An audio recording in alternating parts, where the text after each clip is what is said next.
Em 28 de março de 98, Tristan Brilbar, de 13 anos, foi para a escola.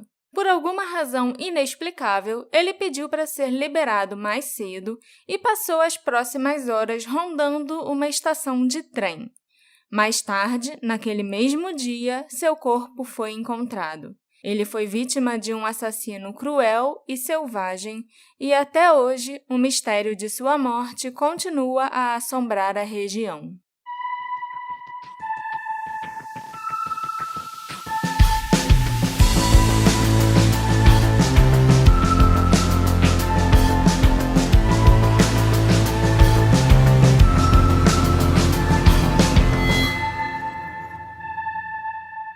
Olá para todos vocês! Sejam bem-vindos ao novo episódio do Detetive do Sofá. Eu sou a Marcela, a host desse podcast, e uma noiva neurótica pelas próximas 2 semanas. Mas o tema de hoje não é casamento. Nesse episódio, nós vamos falar sobre o assassinato brutal de um menino de 13 anos, que aconteceu na Alemanha em 98. E é um caso muito bizarro. Eita. Mas antes de falar do menino, Marcela, eu só queria lembrar rapidamente que esse podcast é feito graças aos nossos queridos apoiadores. Beijo, apoiadores. E se você quiser se tornar um, basta nos apoiar pelo Aurelo ou pelo PicPay. Como a Marcela falou, a gente vai se casar e se alguém quiser ajudar na nossa lua de mel, o link do site do casamento vai estar no post. E teve gente que já ajudou, já comprou presentinhos pra gente. E era essa a intenção. Muito obrigado. Depois a Marcela vai mandar agradecimentos especiais para cada um. E eu tentei ser rápido, porque o roteiro tá grande, eu não consegui. Mas então, Marcela, me fala sobre a história do menino Brilbar. Brilbar. Você não fala alemão, né? Não. Pois é. Nos arredores de Horst, um bairro da cidade alemã de Frankfurt, fica um túnel chamado Túnel Liederbach. Ele não é exatamente um túnel, é tipo uma passagem que fica debaixo de um viaduto de trem, que as pessoas locais usavam como um atalho, sabe? Tipo o buraco do padre. É, isso aí. Que não é um bairro. É, não é um bairro, é só um buraco. Quem fala que buraco do padre é um bairro é maluco. E esse lugar, esse túnel, é muito mal iluminado, um pouco estreito e uma das suas saídas fica ao lado de um rio que flui ali pela região. Mesmo durante o dia, esse túnel parece bem assustador. É o tipo de local que serviria de cenário para a série Dark ou para o filme It.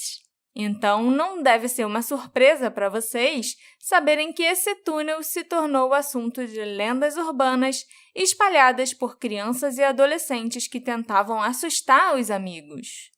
Durante anos, muitas crianças enfrentaram o medo de usar aquele túnel, já que ele fornecia um atalho para chegarem nas escolas e parquinhos bem mais rápido.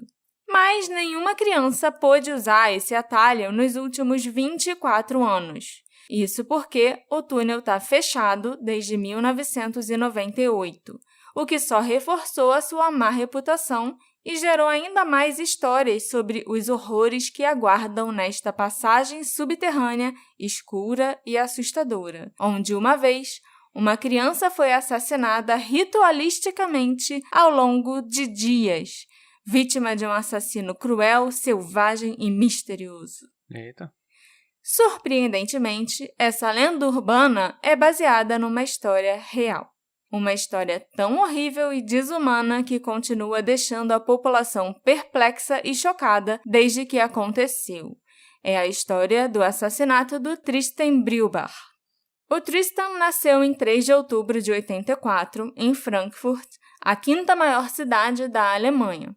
Os pais dele, Iris e Bernhard, não tiveram outros filhos, então o Tristan foi filho único por toda a vida.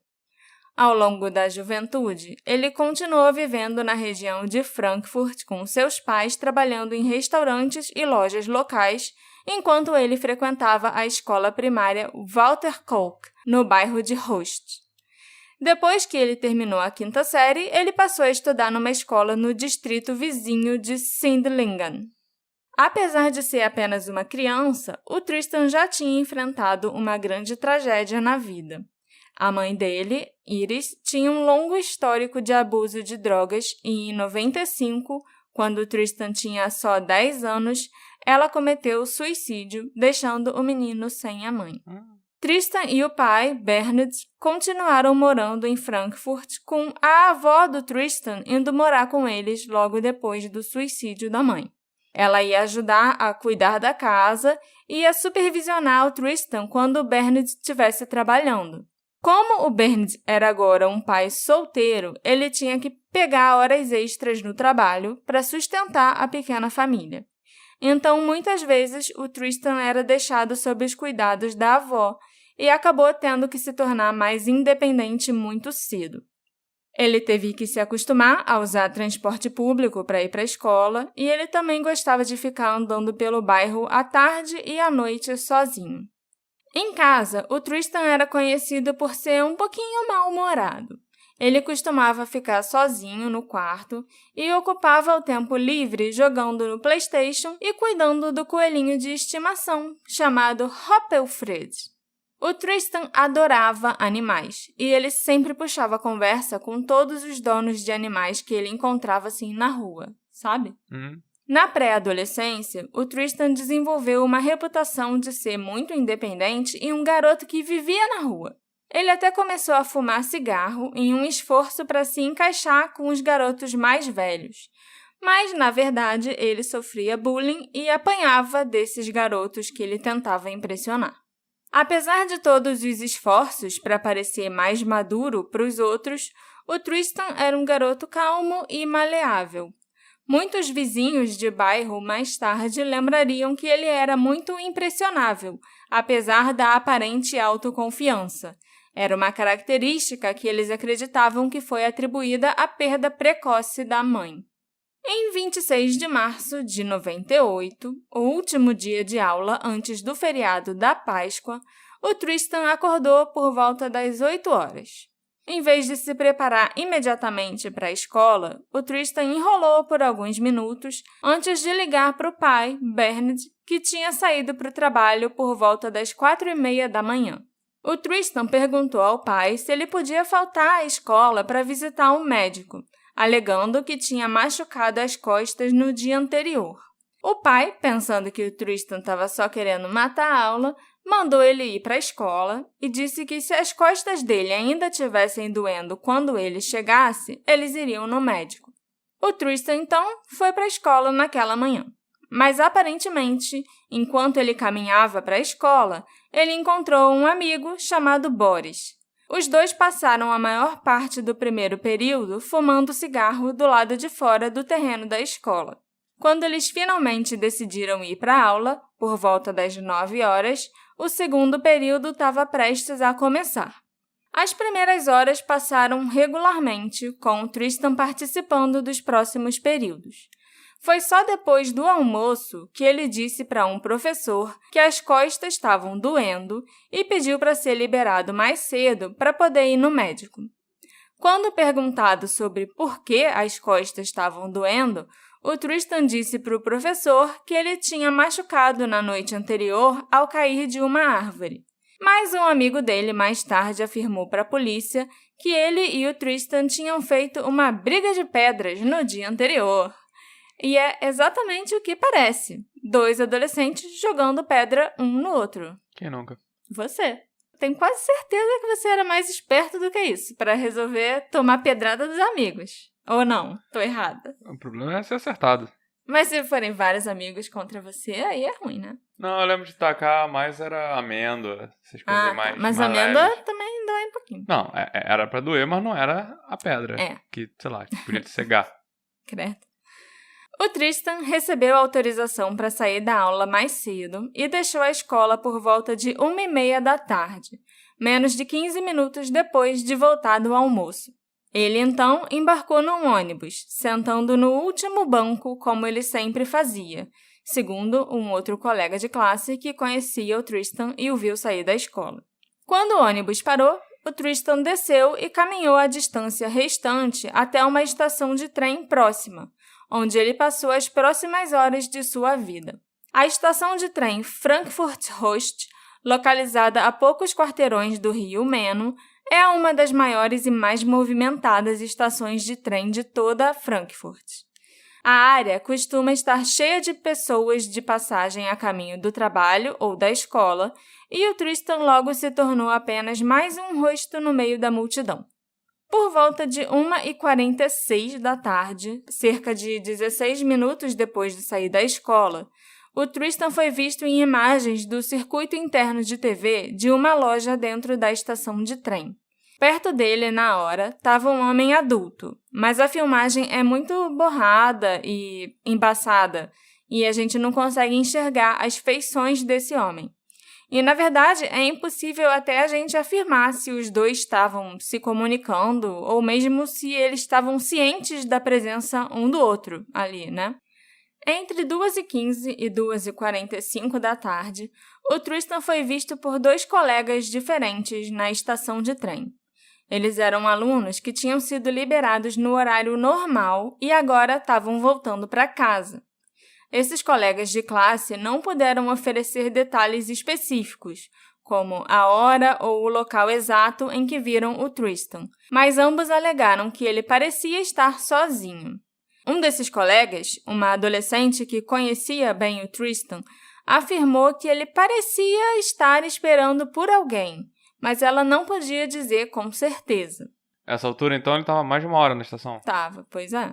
Nos próximos 40 minutos, não há nenhum relato sobre o paradeiro do Tristan.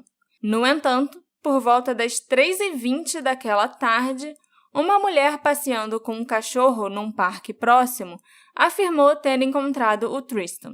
Esse parque ficava a apenas alguns quarteirões da estação de Frankfurt Rost, e essa mulher afirmou que o Tristan estava sentado num banco do parque, fumando um cigarro quando ela passou com o cachorro pequeno.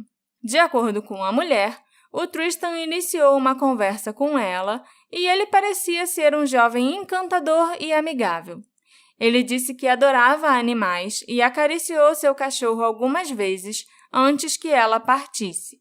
A mulher também afirmou ter andado um pouco mais com o cachorro pelo parque, e quando ela passou pelo banco onde o Tristan estava novamente, ele não estava mais sozinho. Havia 2 homens de aparência mais velha sentados um de cada lado do Tristan. Ambos, ela se lembrou, pareciam provavelmente estrangeiros. Essa seria a última vez que Tristan Brielbach seria visto vivo. Cerca de 2 horas depois, às 5h08 da tarde, os despachantes da polícia receberam uma ligação de professores de uma escola local. Os despachantes foram informados que o corpo de um jovem tinha sido encontrado dentro de um túnel, perto da estação de trem de Rost. Nesse momento, março de 98, o túnel Liederbach ainda estava aberto e ainda era usado regularmente pelos jovens. Crianças e adolescentes o usavam como atalho, mas não tinha muito tráfego de pedestres no local, apenas umas crianças aqui e ali. Era só criança que usava esse túnel? Criança e adolescente. Os adultos não costumavam passar por ali não, porque era mais um atalho para chegar na escola, no parquinho, no campo de futebol, sabe? Uhum. Coisa que criança frequenta. É engraçado. Uma área que só criança vai. Sim, era uma área também meio...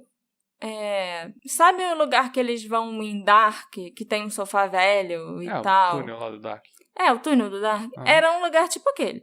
Tá. E os adultos também meio não iam lá no abandonado, Dark. não tinha porquê. Era um pouco abandonado, não tinha por que as pessoas passarem por ali, Uhum. entendeu? Nesse dia, um pequeno grupo de crianças estava andando no túnel a caminho de casa depois de saírem da escola. Era por volta das 5 da tarde quando eles passaram pelo túnel e encontraram o que havia lá dentro. Eles, então, correram de volta para a escola e contaram aos professores sobre o corpo que viram no local. Os professores, talvez não acreditando totalmente nas crianças, os seguiram de volta ao local, onde viram o corpo de um jovem brutalmente espancado. Quase imediatamente, eles ligaram para a polícia.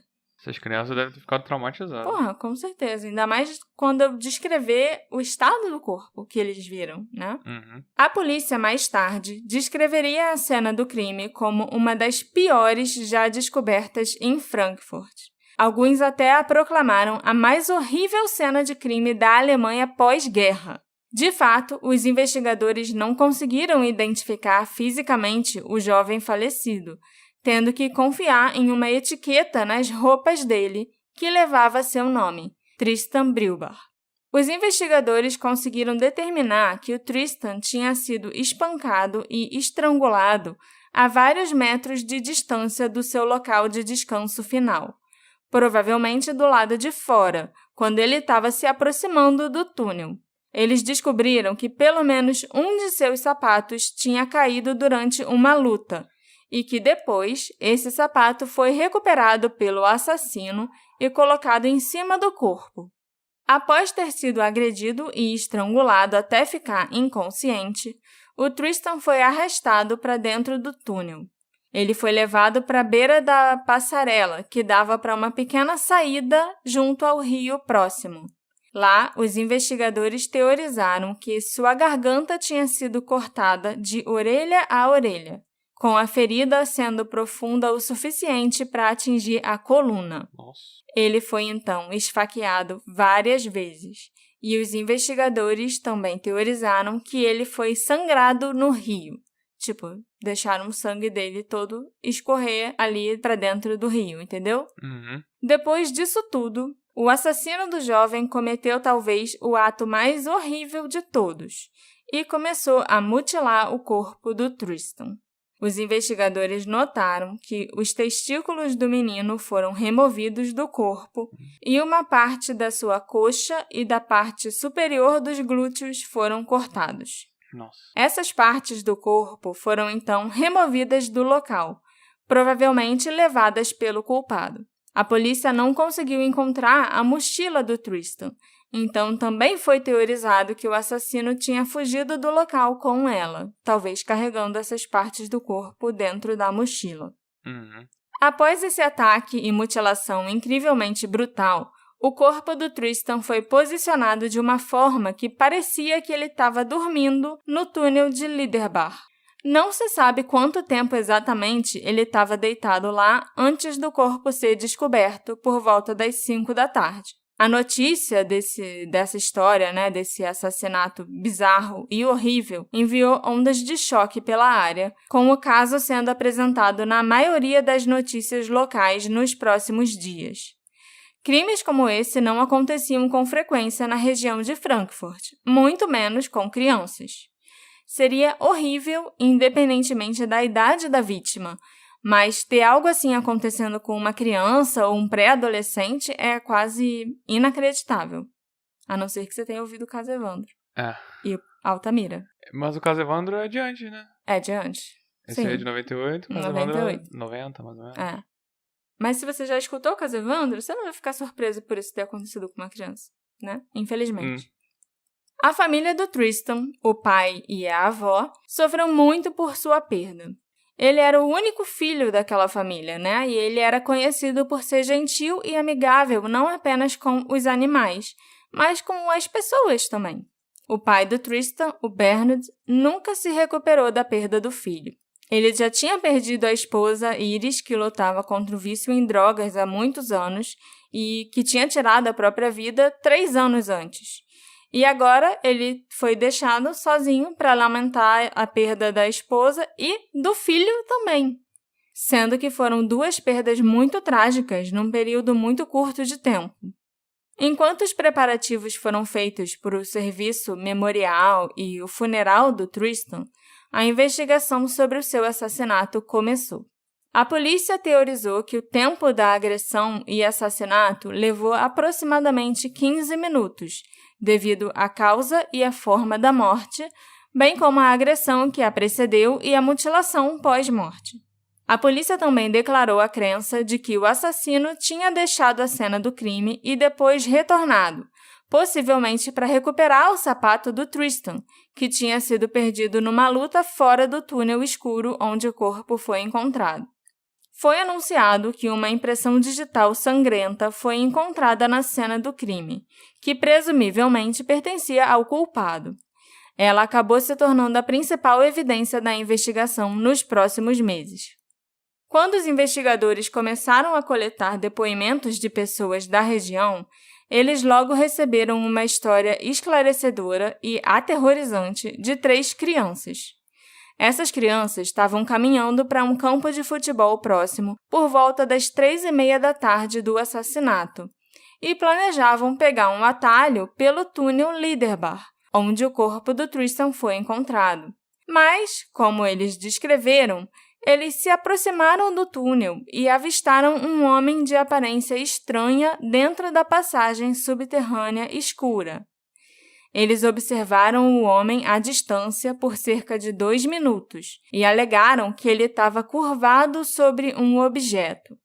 Os investigadores afirmaram que o objeto em questão era provavelmente o corpo do Tristan, e as crianças testemunharam o assassinato em tempo real sem terem se dado conta disso. Ainda bem, porque senão eles ficariam muito traumatizados. Talvez mais do que as crianças que encontraram o corpo depois, né? E ao mesmo tempo, elas foram vistas pelo assassino? Não. Eles iam entrar no túnel. Aí eles repararam, travaram, viram aquele homem esquisito lá, fazendo alguma coisa estranha com algum objeto. E aí eles ficaram, uns 2 minutos ali, olhando e indecisos. A gente segue pelo túnel ou a gente faz outro caminho? Uhum. E, ainda bem, eles decidiram seguir o caminho mais longo, até o campo de futebol. Eles não entraram no túnel e caminharam, ao redor, né? Fazendo o caminho mais longo. Então, eles não foram vistos pelo assassino, não. Essas 3 crianças tinham a idade do Tristan, e eles foram capazes de fornecer uma descrição desse homem à polícia, o que ajudou os investigadores a criarem um esboço e uma imagem do suspeito, um retrato falado. O testemunho deles também ajudou a estabelecer uma linha do tempo, com os investigadores afirmando que o assassinato do Tristan Breuer aconteceu por volta das 3h30 da tarde, apenas alguns minutos depois que ele encontrou a moça passeando com um cachorro no parque. O testemunho dessas crianças também ganhou mais validade quando uma jovem da região forneceu outro relato sobre esse homem estranho. Ela alegou que o viu saindo da área do túnel por volta do mesmo horário em que o assassinato ocorreu. Sua descrição física do homem também coincidiu quase exatamente com o que as 3 crianças tinham declarado. O suspeito tinha cabelos louros, compridos e desgrenhados, que ele usava numa espécie de trança. No momento do assassinato, ele estava usando um boné de beisebol. O homem tinha olhos claros, provavelmente azuis, bem como a pele clara, quase pálida. Ele tinha cerca de 1,70 m de altura e tinha uma figura magra e esbelta.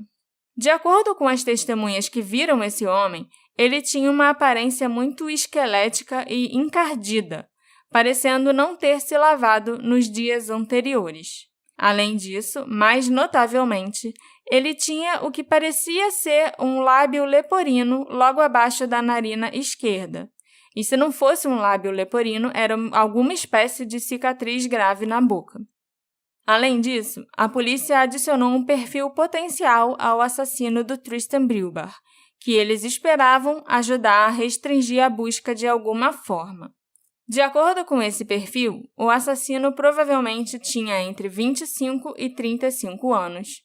Não tinha amigos próximos ou familiares reais, indicando algum tipo de comportamento antissocial. Tinha tendências pedófilas ou guardava algum tipo de atração e ressentimento em relação às crianças. E ele estava familiarizado com o próprio Tristan. Era bem provável que o assassino conhecesse o Tristan, e não que ele tenha escolhido um menino aleatório para matar. Enquanto os amigos e a família do Tristan continuavam de luto, os investigadores lutavam para entender tudo aquilo. Por que um assassino cruel tinha como alvo um garoto de 13 anos? E por que esse assassino mutilou o corpo tão horrivelmente após a morte? Era parte de algum tipo de ritual? Ou o assassino era um assassino psicótico com interesse em canibalismo que simplesmente atacou a vítima mais próxima? Enquanto os investigadores refletiam sobre todas essas possibilidades doentias, eles ficaram surpresos ao saber que o assassino em potencial tinha feito contato com eles. Em 7 de abril de 98, poucos dias após o funeral do Tristan, um homem ligou para a polícia de Frankfurt de um telefone público na estação de trem de Rust, a mesma estação de trem que Tristan Breuber tinha visitado horas antes de sua morte. Eu tenho o áudio dessa chamada, que eu até posso reproduzir para vocês. Eu não, né? O Alexandre, que é o editor do podcast. E, eu vou avisar logo que o áudio tá em alemão. Mas eu acho que ele pode ser útil e eu também vou fazer agora uma transcrição da chamada traduzida em português. A voz mais pronunciada e profunda do áudio original é a do despachante da polícia. E a voz mais distante e distraída é a do suposto assassino. Polícia? Aqui fala o assassino do Tristan. Com licença? Aqui é o assassino do Tristan. Você é o assassino? Sim. E você quer se entregar à polícia ou o quê? Sim. Sim? Você tá onde agora? Frankfurt Rust. Frankfurt Rust? E onde exatamente? A estação de Frankfurt Rust. Estação de trem? Sim. Eu matei. Você o matou? Sim. Descreva sua aparência. Como você definiria sua aparência? Qual a sua altura? 1,80 m. 1,80 m? E cabelo? Preto. Cabelo preto. Longo ou curto? Longo. Cabelo comprido? Me prenda. Polizei? Christian Mörder. Wie bitte? Christian Mörder ist hier. Sind Sie? Ja. Und Sie wollen sich selber stellen, oder was? Ja. Ja? Wo sind Sie denn jetzt? Frankfurt Höchst. Frankfurt Höchst? Ja, und wo dort? Höchst Bahnhof. Am Bahnhof? Ja. Umgebracht. Sie haben ihn umgebracht? Ja. Wie sehen Sie denn aus? Wie groß? 1,80. 1,80. Haare? Schwarze. Schwarze Haare. Lange oder kurz? Lange. Lange Haare. Nehmen Sie mich fest. Quando a polícia chegou à estação de trem, eles não conseguiram identificar ou encontrar esse homem que fez a ligação. Não se sabe se eles conseguiram obter alguma evidência na própria estação, como imagens do circuito interno, das câmeras, ou impressões digitais no telefone público. A mídia, na época, teorizou que o assassino usou esse telefonema para desviar a atenção da descrição fornecida pelas testemunhas oculares. Se a gente notar, realmente, os 2 detalhes físicos que o homem deu sobre si mesmo, ter 1,80 m de altura e cabelos pretos, diferem do que as jovens testemunhas oculares descreveram. Eles afirmaram que o assassino tinha cerca de 1,70 m e que era louro. Era possível que o assassino estivesse tentando obscurecer a investigação e fornecer detalhes diferentes para confundir as autoridades. Porque essa descrição de 1,70 m e louro, ela foi publicada, foi divulgada. Foi, no retrato falado, né? Uhum, o retrato falado tá por aí até hoje. Com lábio leporino e tal. Isso. O próximo passo da polícia foi tirar as impressões digitais dos homens da região. Mais de 10 mil homens nas proximidades do assassinato, a maioria entre 15 e 45 anos, foram solicitados a enviar suas impressões digitais, e mais de 99% dos homens do bairro de Rust, em Frankfurt, obedeceram. Os investigadores coletaram mais de 24 mil depoimentos e até enviaram o esboço do possível suspeito para mais de 80 prisões e instituições em toda a Alemanha. Mesmo com todas essas informações, a polícia se esforçou para conseguir encontrar alguma pista sólida. Os investigadores até perguntaram sobre as possibilidades em relação ao lábio leporino do suspeito, um detalhe que foi fornecido por todas as testemunhas oculares que viram esse homem na área ao redor da cena do crime. Eles procuraram instalações médicas em toda a região, esperando que alguém tivesse registro de algum homem com um lábio leporino grave ou uma cicatriz naquele lado do rosto, mas não tiveram sucesso. As provas recuperadas no local foram minuciosamente documentadas e mantidas pelos investigadores, que sabiam que a resposta podia estar no teste de DNA. Os testes de DNA ainda estavam bem no início, nesse momento, em 98, mas as evidências foram preservadas na esperança de que pudessem levar a respostas no futuro. Essas evidências, que incluem a impressão digital ensanguentada encontrada no local, além de várias outras que foram ocultadas pela polícia, lógico, né? Elas foram compartilhadas com outras agências, como a Polícia Criminal Federal da Alemanha, a Interpol e até a Unidade de Análise Comportamental do FBI. E todas essas agências foram incapazes de encontrar uma compatibilidade em seus bancos de dados. Aproximadamente um ano após o assassinato do Tristan Breuer, outra evidência foi encontrada pelos investigadores. Em março de 99, a mochila do Tristan foi encontrada numa floresta a cerca de 25 quilômetros do local do crime. Dentro da mochila, a polícia encontrou um mapa rodoviário da Alemanha que estava impresso na língua tcheca. Como o Tristan não falava, nem mesmo entendia tcheco, esse foi considerado um item que não pertenceu a ele, e sim ao provável assassino. A mochila parecia estar jogada lá desde aquela época? Isso a polícia não divulgou. Mas quando essa informação sobre o mapa tcheco foi apresentada à mídia, uma testemunha ocular deu um passo à frente. Ela alegou que na época do assassinato do Tristan, ela estava na mesma área arborizada e encontrou um homem bizarro não muito longe de onde a mochila foi encontrada. Essa testemunha descreveu o homem como incrivelmente estranho e mentalmente instável e disse que ele falou muitas coisas bizarras, como seu envolvimento na Legião Estrangeira Francesa e sobre um rebanho de ovelhas que ele tinha perdido recentemente. De acordo com a mulher, esse homem estranho também mencionou que tinha chegado recentemente à Alemanha, vindo da República Tcheca. As coisas finalmente pareciam estar se encaixando, mas quando os investigadores começaram a entrar em contato com as autoridades francesas, descobriram que esse homem já tinha sido identificado. E as mesmas autoridades francesas disseram que o homem, um legionário, tinha um álibi absolutamente sólido para a data do assassinato do Tristan, devido à sua movimentação com o exército francês e documentação hospitalar. Eu não sei muito, mas eu acho que a Legião Francesa ela é muito famosa por... Você cometeu um crime, vem pra Legião Francesa, e aí você pode mudar de nome, a sua vida vai ser transformada. Sim. E ninguém mais vai te achar. Sim, mas é aquilo. Você está lidando com as autoridades de outro país. Então não tem tanto que você possa fazer para investigar aquela pessoa, para conseguir informação, entendeu? É um trabalho colaborativo. Eu não sei se a Legião Francesa ia, forjar um álibi ou alguma coisa assim. Não tô falando isso. Sim. Mas é um lugar famoso por... Minha vida Sim. acabou... E tem gente correndo atrás de mim, tô devendo, né? Vou pra Legião Francesa. Você tem razão. A descoberta da mochila do Tristan e o bizarro envolvimento potencial desse legionário francês não deixou os investigadores mais perto de resolverem o caso do que eles estavam um ano antes. E como se as coisas não pudessem ficar mais estranhas ou assustadoras, um dos desenvolvimentos mais bizarros de toda a história aconteceria cerca de 1 ano e meio após o assassinato do Tristan. Em outubro de 99, a avó do Tristan decidiu visitar o túmulo dele no cemitério em que ele estava descansando. Quando chegou ao túmulo do neto, no entanto, ela ficou horrorizada ao descobrir que ele tinha sido profanado por algum tipo de vândalo.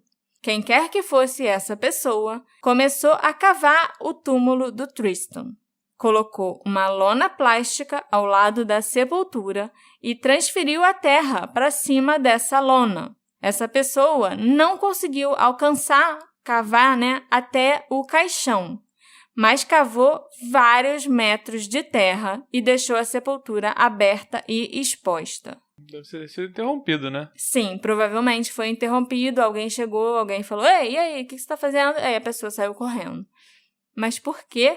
Que a pessoa estava ali cavando o túmulo do Tristan. Porque botar a lona ali do lado, provavelmente era pra fechar de novo depois. Pra fechar de novo com facilidade, né? Só... Não se sabe há quanto tempo o túmulo tinha sido perturbado, mas essa ação só foi descoberta pela avó do Tristan em outubro de 99. Os investigadores não puderam oferecer teorias próprias para esse comportamento bizarro e aterrorizante.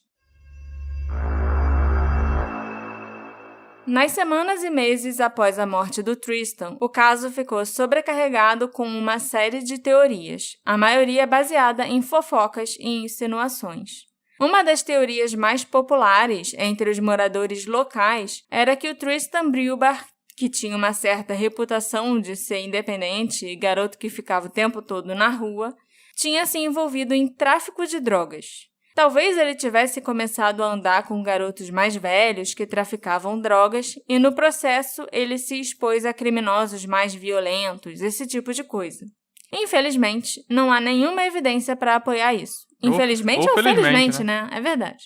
O Tristan era bastante independente para sua idade, sim, mas ele não passava todos os momentos nas ruas. Na maioria das vezes, ele ficava em casa. E o boato que ele estava envolvido em atividades de gangues era apenas isso, um boato. Não há evidências disso.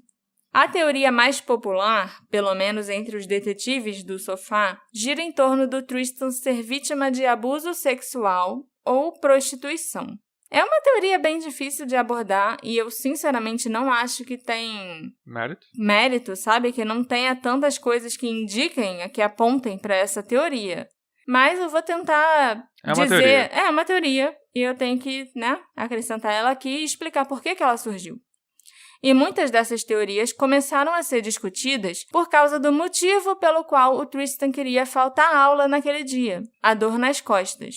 E as pessoas acham que a dor nas costas era um indicativo de algum tipo de trauma sexual. Mas o Tristan era uma criança muito ativa, né? E a dor nas costas pode ser também um indicativo de crescimento. A criança está crescendo, passando pela puberdade e tal, e sente dor nas costas. Ou então, faz uma guerra de pedra com amigos e sente dor nas costas. Negócio de dor nas costas por crescer, nunca cheguei perto de sentir isso. Poxa, amor. Pois é. Outras teorias sobre abuso sexual se relacionam com a independência do Tristan e as descrições de testemunhas oculares que afirmavam que o Tristan parecia estar esperando alguém na estação de trem no dia em que ele foi assassinado. As pessoas acham que ele estava esperando o abusador dele. Cliente. Um cliente ou alguma coisa assim. Mas, não, realmente, é só isso que leva as pessoas a acreditarem. Nessa teoria de, ele morreu por alguém que estava abusando sexualmente dele. Eu não acho que isso tem muito mérito, não. E assim, eu tenho também que explicar quanta fofoca estava girando em torno do caso do Tristan. Não só na região em que o assassinato aconteceu, mas na imprensa também. A imprensa lutou muito para tentar conciliar as fotos do Tristan, que era foto de um garotinho que estava entrando na adolescência, sabe? Ele tinha muito rosto de criança, com os rumores que começaram sobre ele e sobre os garotos mais velhos com quem ele andava na rua. Porque você divulgava a foto do Tristan como a vítima do assassinato e a mídia queria fazer todo esse espetáculo ele sobre... Era um traficante, ele era um traficante, ele era um adolescente rebelde, ele só ficava na rua o tempo todo, parecia que o garoto nem tinha casa, andava com os garotos mais velhos, podia ser um gigolô.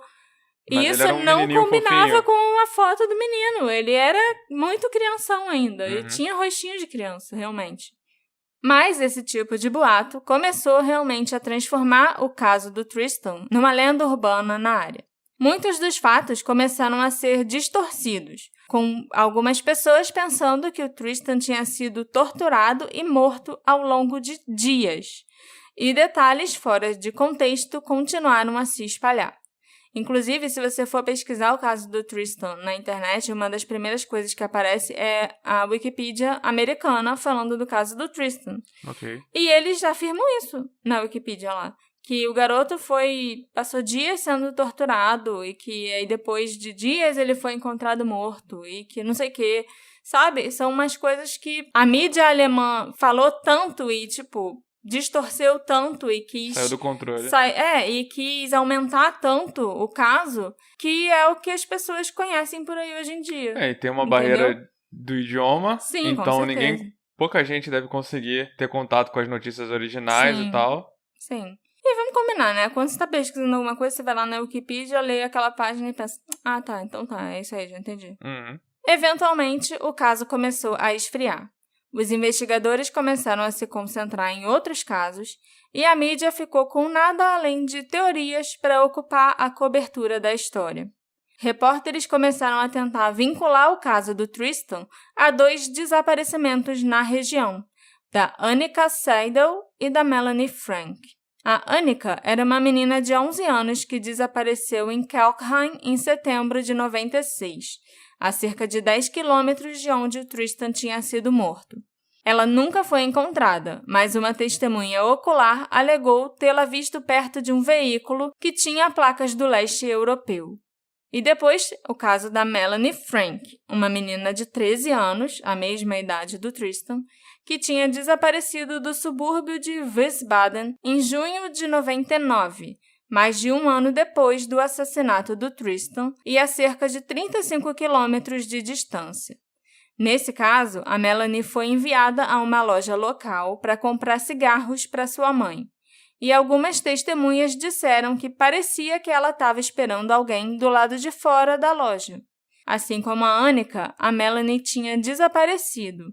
Mas o corpo da Melanie foi encontrado muitos anos depois, em agosto de 2008. Quase 10 anos depois, né? Já o corpo da Annika nunca foi encontrado até hoje. Essas pistas, lógico, né? Essa tentativa de relacionar os 3 casos, se mostraram infrutíferas para os policiais que investigavam a morte do Tristan, e o caso dele permaneceu inativo por mais de uma década. Em 2013, os investigadores reabriram as investigações, na esperança de resolver esse caso arquivado que os atormentava há muito tempo. Eles alegaram ter diversas novas pistas que dariam uma nova vida à caçada pelo assassino. Mas, menos de um ano depois dessa reabertura, a atenção dos investigadores estaria voltada para uma direção singular. Manfred Siel era um homem alemão, nascido em 46. Em 67, mesmo ano em que conheceu sua futura esposa, ele se alistou no exército alemão, um serviço que durou pelos próximos 2 anos. Em 69, após sua saída das Forças Armadas, Manfred começou a trabalhar numa casa de repouso, onde encontraria suas 2 primeiras vítimas. Além de ser um alcoólatra com um grave problema de abuso de substâncias, Manfred Siel também era um serial killer em ascensão. Um fato que ele esconderia por décadas, pelo resto da vida, na verdade, mantendo seus segredos escondidos dentro do porão de sua casa, bem como em garagens alugadas e unidades de armazenamento. A esposa do Manfred faleceu no primeiro semestre de 2014, e ele morreu de câncer apenas 4 meses depois.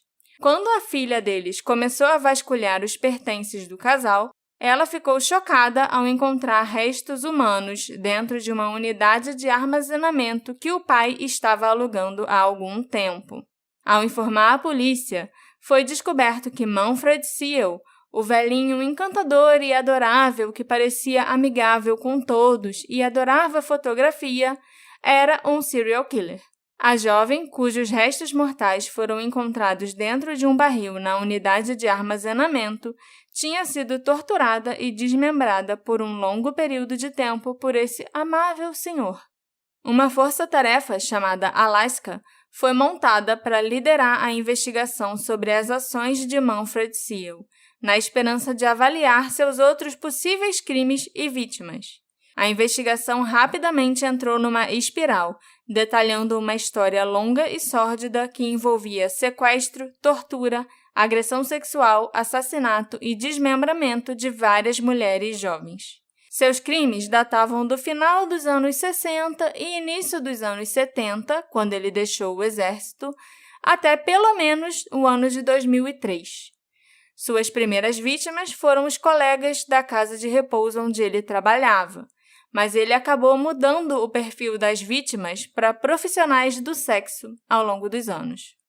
Esses assassinatos foram extremamente violentos e pareciam não apenas planejados com antecedência, mas bem documentados pelo próprio Manfred. A polícia encontrou esboços e desenhos nas posses do Manfred que apontavam para ele acompanhando a tortura e o desmembramento que muitas das vítimas receberam. Ele ia anotando, desenhando, conforme ele ia executando, entendeu? Nossa. As coisas.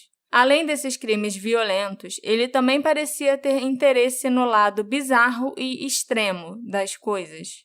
Em suas posses, a polícia também encontrou mais de 5 terabytes de pornografia, a maioria extremamente gráfica e violenta por natureza. E enquanto examinava seus históricos de pesquisa na internet e atividades em fóruns de bate-papo, a polícia também descobriu que o Manfred Seal tinha interesse não apenas em canibalismo, mas também em necrofilia. Caraca. Tudo isso transformou o Manfred Seal numa espécie de bicho-papão da região de Frankfurt, onde ele viveu a maior parte da vida. Como você pode imaginar, Alexandre, essa história sombria e violenta apontou os investigadores para um dos mais brutais assassinatos não resolvidos da história alemã, o do Tristan Breuer, de 13 anos, em 1998, um ano em que o Manfred Seal ainda era um serial killer ativo.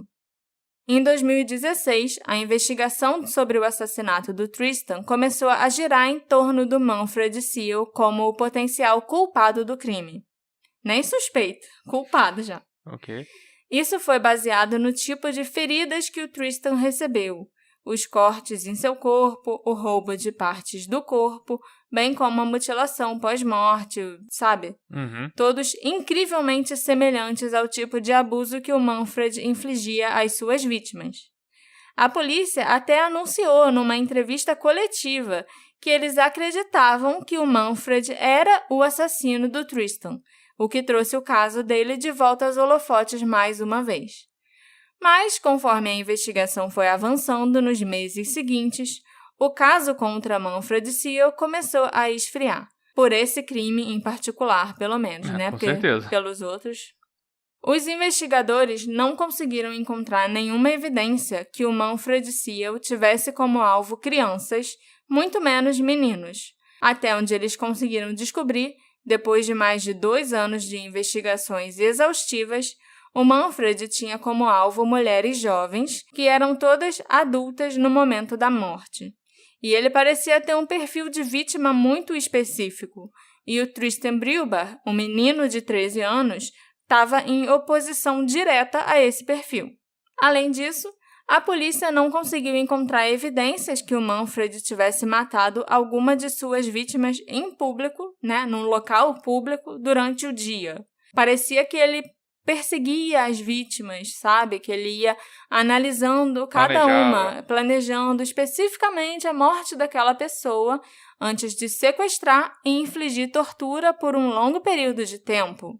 Ele não era do tipo que atacava aleatoriamente uma vítima no meio do dia e apressava as ações. Ele gostava de ir aproveitando cada passo. E esse era um cara que realmente ia matando aos poucos, né? Matando aos poucos, sim. Que no final o pessoal acreditou que foi o que aconteceu com o Tristan. Sim, exatamente. Por causa das fofocas, né? E o Manfred também era fisicamente diferente do suspeito do assassinato do Tristan. Na época da morte do Tristan Breuer, o Manfred estava já na meia-idade, tinha cabelos grisalhos, cortados curtos e uma barba escura cobrindo a maior parte do rosto.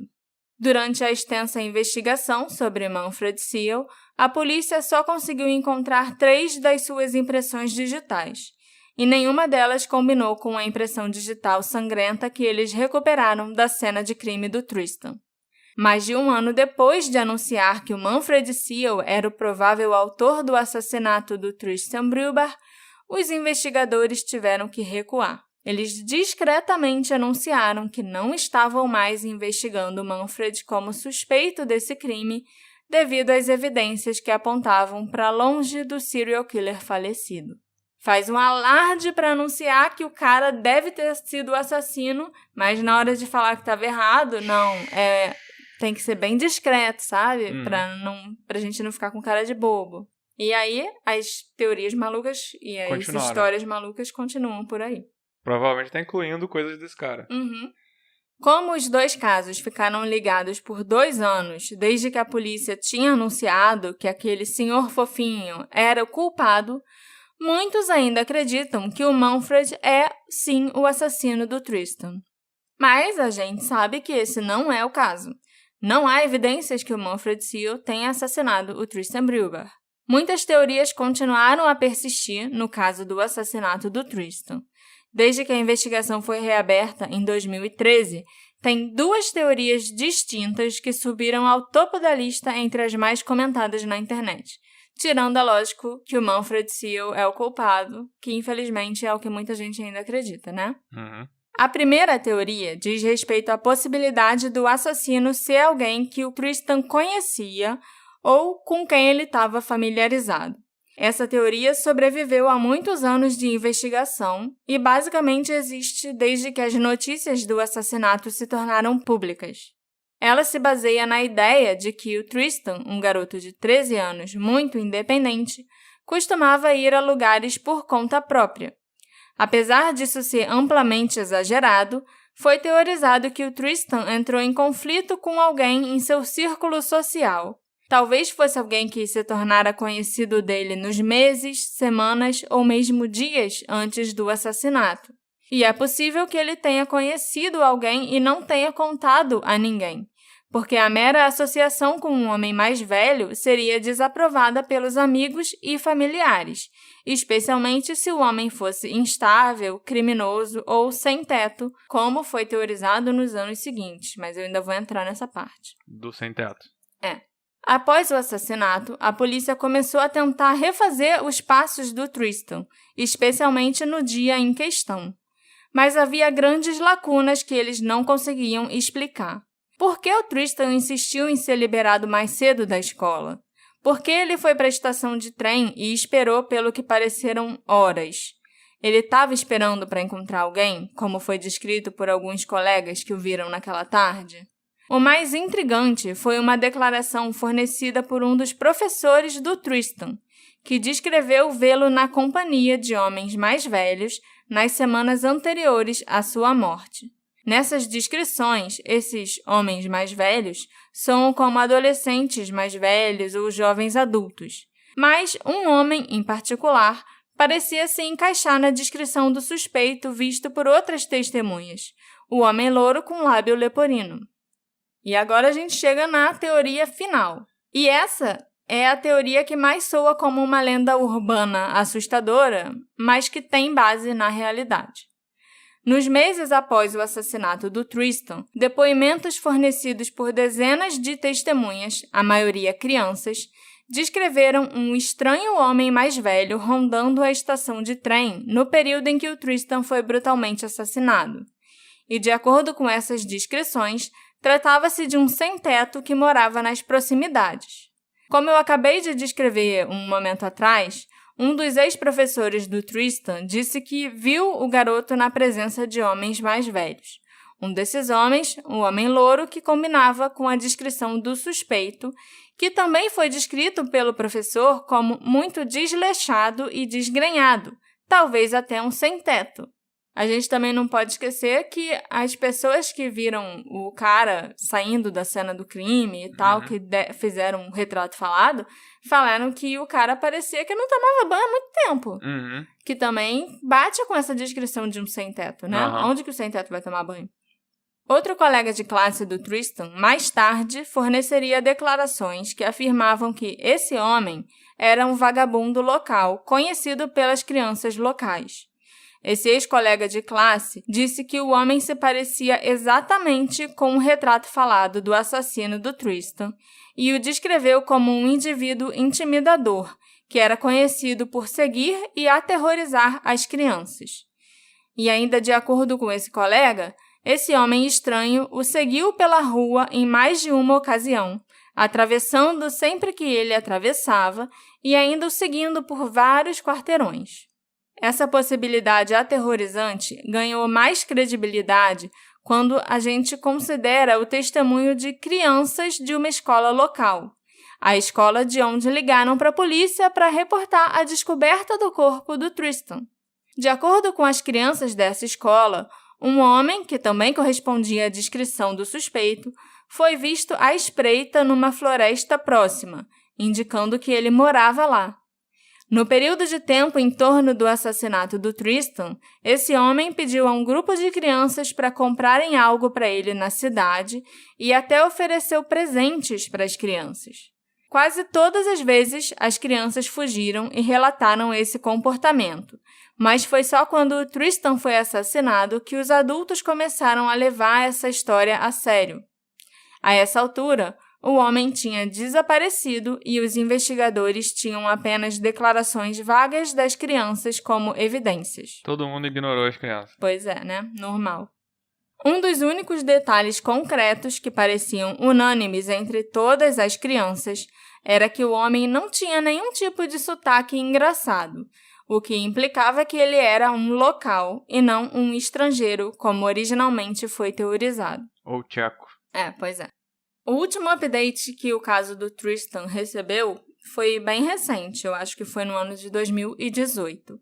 De acordo com o jornal alemão, o Frankfurter Neue Presse, as autoridades recentemente investigaram uma possível ligação do suspeito alemão do caso da Madeleine McCann, o Christian Bruckner, ao homicídio do Tristan. Eita. O retrato falado do assassino do Tristan tem algumas semelhanças com o Christian Bruckner.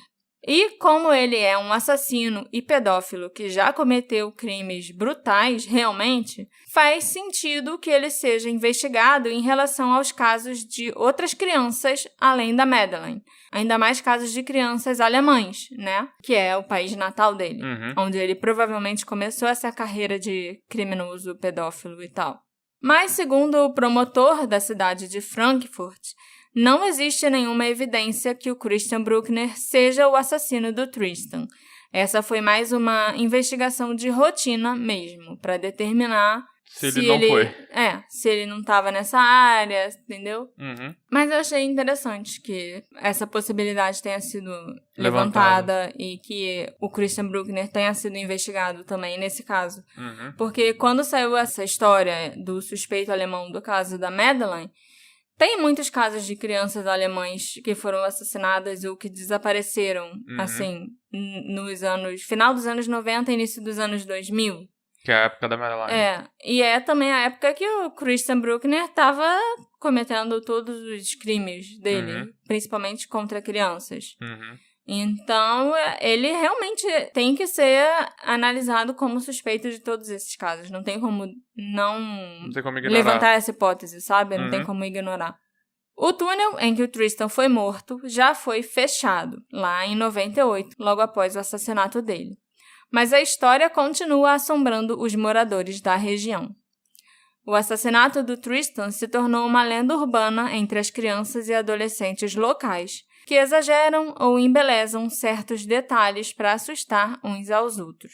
O único parente sobrevivente do Tristan, o pai dele, o Bernhard Breuber, faleceu há apenas alguns anos. Ele morreu em dezembro de 2014, aos 59 anos, sem nunca ter se casado novamente nem tido outros filhos.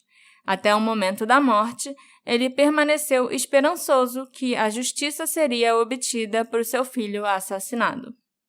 Esse episódio foi feito graças à contribuição das nossas queridas apoiadoras Mônica Rayane e a Gabriela Braga. Muito obrigada pelo apoio de vocês. Vocês são incríveis. Todos os nossos apoiadores são incríveis. Sim. E são a razão pelo qual o Detetive do Sofá continua crescendo. Sim. Por que alguém cometeria um crime tão brutal contra um menino de apenas 13 anos? Por que alguém seria tão violento e ainda faria coisas tão horríveis com o corpo dessa criança depois de matá-lo e num local público em plena luz do dia? Será que o Tristan conhecia o assassino? Será que ele ficou realmente esperando por esse cara enquanto ele estava na estação de trem depois que ele saiu da escola? Ou será que foi só o sem-teto maluco que resolveu cometer essa barbárie? Será que foi o tcheco que se juntou aos legionários franceses? Me encontra nas nossas redes sociais, @detetive do sofá, e me diz qual é a sua teoria preferida. Quem você acha que matou o Christian Breuber E por quê?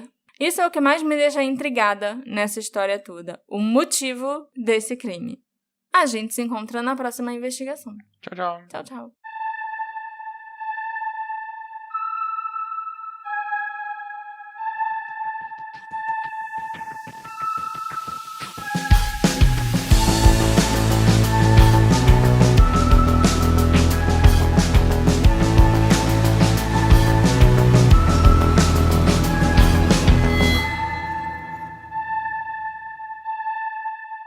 Olá para todos vocês! Sejam bem-vindos a um novo episódio do Detetive do Sofá.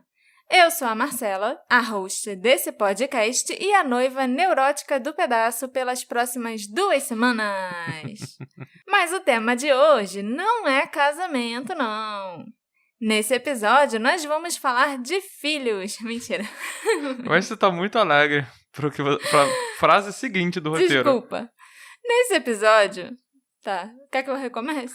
Eu falei, acho que você tá muito Ok. alegre pra falar de um assassinato brutal de um menino de 13 anos. Tá bom.